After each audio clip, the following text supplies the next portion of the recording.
Welcome back to Mark HB6 and our teaching on the Apostolic foundations. Today we're looking at the laying on of hands.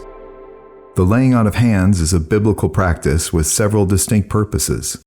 The baptism of the Holy Spirit can be given to commission for service by elders, fellow believers, and apostles, for healing and miracles, and for blessing children, our heirs, and patriarchal blessings. The baptism of the Holy Spirit can be given. In Acts 19, when Paul laid his hands on them, the Holy Spirit came upon them, and they spoke with tongues and prophesied. To commission for service by elders, fellow believers, and apostles. For apostolic service, in Acts 13, as they ministered to the Lord and fasted, the Holy Spirit said, "Now separate to me Barnabas and Saul for the work to which I have called them." Then having fasted and prayed, they laid hands on them and sent them away. For practical service, in Acts 6, and they chose Stephen, a man full of faith and the Holy Spirit, whom they set before the apostles, and when they had prayed, they laid hands on them. For leadership, the Lord commands Moses to lay hands on Joshua, his successor, in Numbers 27.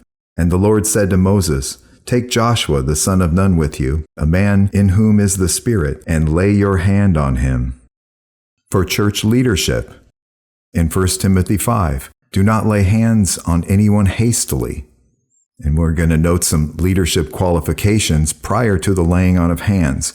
First, let them be tested, and let them not be a new convert. We get that from 1 Timothy 3, but let these also first be tested. Then let them serve as deacons, being found blameless, and not a new convert, so that he will not become conceited or prideful and fall into the same condemnation as the devil. The laying on of hands can be used for healing and miracles. Mark 16, they will lay their hands on the sick and they will recover. Luke 4, now while the sun was setting, all those who had any were sick with various diseases, they brought them to Jesus, and he was laying his hands on each one of them and healing them.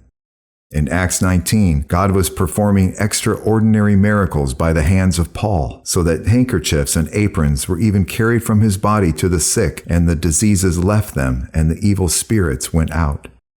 For blessing children, heirs, and patriarchal blessings, Jesus blessed the children. And he took them in his arms and began blessing them, laying his hands on them, in Mark 10. The patriarchs, the fathers of the faith, the fathers of the chosen Jewish people, they blessed their children with the laying on of hands. In Genesis 48 and 49, Jacob, or Israel, blessed his sons. And in Genesis 48, Israel reached out his right hand and placed it on the head of Ephraim, and he blessed them.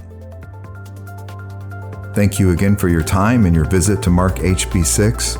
We're thankful for the wonderful things that Jesus is doing all around the earth, and most importantly, what he's doing in you. Thank you for your time.